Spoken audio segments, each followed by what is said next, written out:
Nominate ചെയ്യാനായിട്ട് Jishin confession റൂമിൽ വന്നിരിക്കുകയാണ്. 2 പേരെ നോമിനേറ്റ് ചെയ്യാം, അതിൻ്റെ കാരണസഹിതം വ്യക്തമാക്കണം.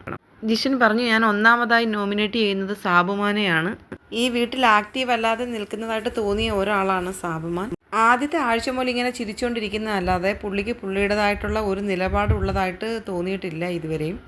ഇപ്പോൾ ഇവിടെ അക്ബറും ടീമും ഒരു കാര്യം മാനിപ്പുലേറ്റ് ചെയ്ത് പറയുകയാണെങ്കിൽ അത് വിശ്വസിച്ചങ്ങ് പോവും.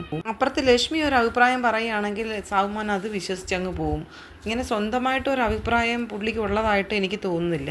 അതുകൊണ്ട് സാബുമാൻ നോമിനേഷനിൽ ഒന്നാമതായിട്ട് വരേണ്ടുന്ന ഒരാളായിട്ട് എനിക്ക് ഫീൽ ചെയ്യുന്നു. രണ്ടാമതായിട്ട് ഞാൻ നോമിനേറ്റ് ചെയ്യുന്നത് അനുമോളെയാണ്.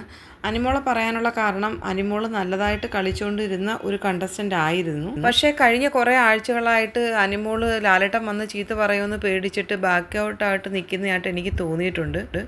അനുമോളായിട്ടല്ല പലപ്പോഴും സംസാരിക്കുമ്പം മൈക്ക് മാറ്റിയിട്ട് ഇങ്ങനെ സ്വകാര്യം പറയുന്ന പോലെ പറയുന്നതായിട്ട് എനിക്ക് ഫീൽ ചെയ്തിട്ടുണ്ട്. അങ്ങനെ സംസാരിച്ചിട്ട് കാര്യമില്ല, അതൊക്കെ ബിഗ് ബോസ് കേൾക്കുന്നുണ്ട്. എന്നാലും അനുമോളല്ലാതെ നിൽക്കുന്നതായിട്ട് തോന്നിയിട്ടുണ്ട്.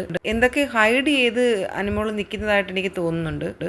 അനുമോൾ എന്തൊക്കെയോ ഹൈഡ് ചെയ്തിട്ട് ലാലേട്ടൻ കേട്ട് കഴിഞ്ഞാൽ വന്ന് ചീത്ത പറയുമെന്നുള്ള പേടി, പുറത്തെനിക്ക് ബാഡ് അടിക്കുമെന്നുള്ള ഒരു പേടി, അങ്ങനെയൊക്കെ ആയിട്ട് അനുമോൾ കളി മറന്നു പോയിട്ട് നിൽക്കുന്നു.